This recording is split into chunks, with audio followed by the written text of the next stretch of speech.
नमस्कार दोस्तों। आइए हम बात करते हैं। आप लोग को कुछ सिलेबस है जिनको बता दिया जाए। देखिए, जो हमारे मित्र भाई बहन जो रेलवे की तैयारी जैसे करना चाह रहे हैं, आगामी जो परीक्षाएं हैं रेलवे में, जैसे हाई स्कूल पास के लेवल से आ रही भर्तियां, और कुछ हमारे मित्र जैसे लेखपाल के लिए, और कुछ बच्चे आने वाले समय में जो तैयारी करना चाह रहे हैं, पेपर देना चाह रहे हैं, मैथ का क्लास। या आपको कभी देखिए, कुछ लोग कहते हैं कि इसका सिलेबस सर क्या होगा। देखिए, सिलेबस पे मत जाया करिए। एग्जाम जो इस समय बोर्ड वाले, जो क्या नाम है, पेपर बनाने वाले आयोग जो होता है, इतना माइंड रखता है कि पेपर आपको दो सिलेबस के साथ साथ दो चार क्वेश्चन एक्स्ट्रा डाल दिए जाते हैं, जिससे आप उस क्वेश्चन को टच ना कर पाओ। और याद रखिएगा, खिलाड़ी तो एक ही बाल काफी होता है, सिक्स लगाने में और आउट करने में। तो इसी प्रकार सिलेक्शन एक नंबर से रुकता है। तो मेरा उद्देश्य यही है आप लोग को बताने का कि आप लोग कोर्स पूरा पढ़ा करिएगा। चाहे जो एग्जाम होगा, आप जितना कोर्स जिसका है, जितना मैथ में चैप्टर है, सब पढ़ डालिएगा। क्योंकि कोई भी एग्जाम आएगा, सिलेबस उससे ज्यादा नहीं होगा, कम में होगा। चैप्टर कुछ हटा दिया जाएगा, कुछ अगले पेपर में जोड़ दिया, कुछ पेपर में घटा दिया जाएगा। तो इस लेवल को आप पढ़ाई करिए, तैयारी करिएगा, जिससे आपको आने वाले समय कोई एग्जाम दीजिए तो क्वेश्चन उससे बाहर एक ना जाए। ठीक है। तो देखिए, यह क्लास जो होगा, चाहे टेट की तैयारी करने वाले, चाहे TET, C TET, super TET, चाहे एसएससी बैंक रेलवे, चाहे सी सैट देने वाले हो, चाहे याद रखिएगा लेखपाल का हो, जो भी प्रतियोगी परीक्षा मैथ से जुड़े जुड़े हुए हैं, वह यह मैथ का क्लास उन बच्चों के लिए है। और आप क्लास को अच्छे से पढ़िए, देखिए। अगर आपको समझ में आता है तभी यह वीडियो लाइक शेयर सब्सक्राइब करेंगे, अन्यथा नहीं करेंगे। ठीक है। मैं इतने दावे के साथ कर रहा हूं। तो आइए हम बात करते हैं मैथ की। बात अगर करते हैं तो पहले सिलेबस में आपको क्या पढ़ना है। तो पहला देखिए, आप मैथ में पहला पढ़ेंगे संख्या पद्धति पढ़ते हैं। संख्या पद्धति पढ़ते हैं। ठीक है। संख्या संख्या पद्धति पढ़ते हैं। संख्या पद्धति पढ़ते हैं। और दूसरा आप पढ़ेंगे, भिन्न की बात करेंगे। ठीक है। भिन्न की बात करेंगे। और तीसरा जो आप बात करेंगे, दशमलव पे, दशमलव चैप्टर पढ़ेंगे। उसके बाद आप पढ़ेंगे घात करणी। घात करणी, घात करणी जब पढ़ेंगे, उसके बाद आप पढ़ेंगे सरलीकरण। सरलीकरण। और यह मैथ का जो नोट्स है, लाइफ टाइम तक काम देगा, कभी बदलने वाला है ही नहीं। चाहे आप 2 साल के बाद, आप चाहे सन 2025 में दीजिए, चाहे 26, चाहे 27, चाहे 30, चाहे 35, चाहे जब आप इससे तैयारी कर सकते हैं। इससे बाहर क्वेश्चन नहीं आएंगे। ठीक है। एक बार चैप्टर पढ़ा देंगे, प्रैक्टिस सेट करा देते हैं, उसके बाद आपका मैथ तैयार हो जाएगा। अब अगला देखिए आता है औसत चैप्टर आएगा। औसत चैप्टर आएगा। ठीक है। उसके बाद याद रखिएगा, एक चैप्टर इसी में आयु आता है। ठीक है। आयु आता है। फिर दूसरी तरफ देखिएगा कार्य समय। कार्य समय होगा, समय पढ़ेंगे। फिर उसके बाद पाई टंकी पढ़ेंगे। टंकी पढ़ेंगे। ठीक। पाई टंकी पढ़ेंगे। फिर उसके बाद समय दूरी पढ़ेंगे। समय दूरी पढ़ेंगे। फिर उसके बाद पढ़ेंगे रेलगाड़ी पढ़ेंगे।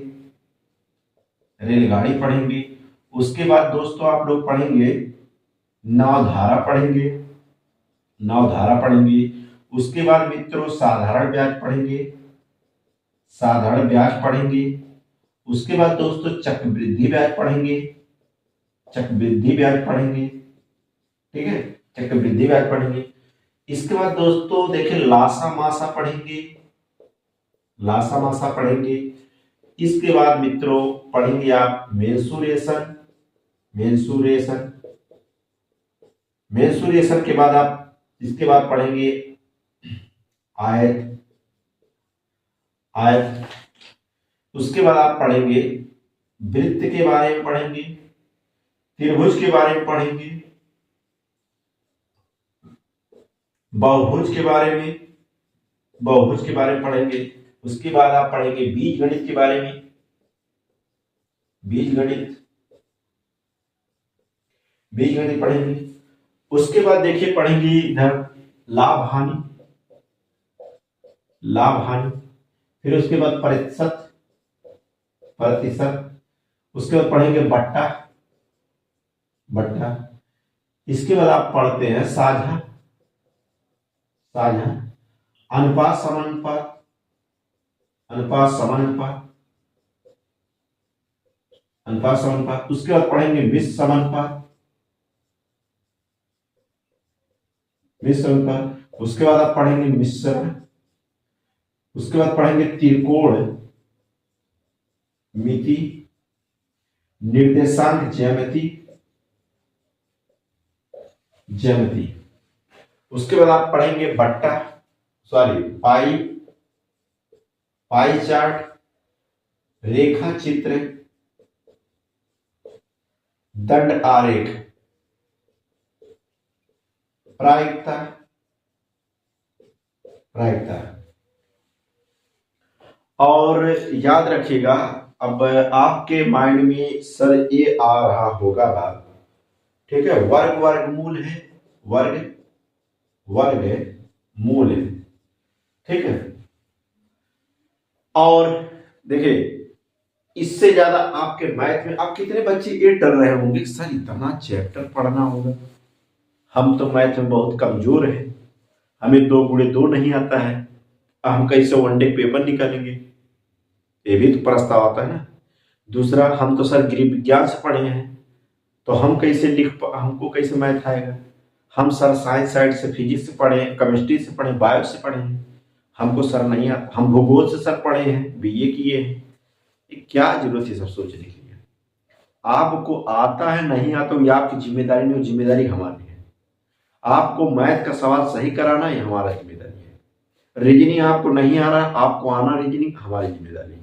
आपका खाली एक जिम्मेदारी है कि आप पेन और कॉपी लेके बैठेंगे, ठीक, उससे ज्यादा आपको नहीं। अब आपको एक को फार्मूला ना याद हो, छोड़ दो, दिमाग से निकाल दो।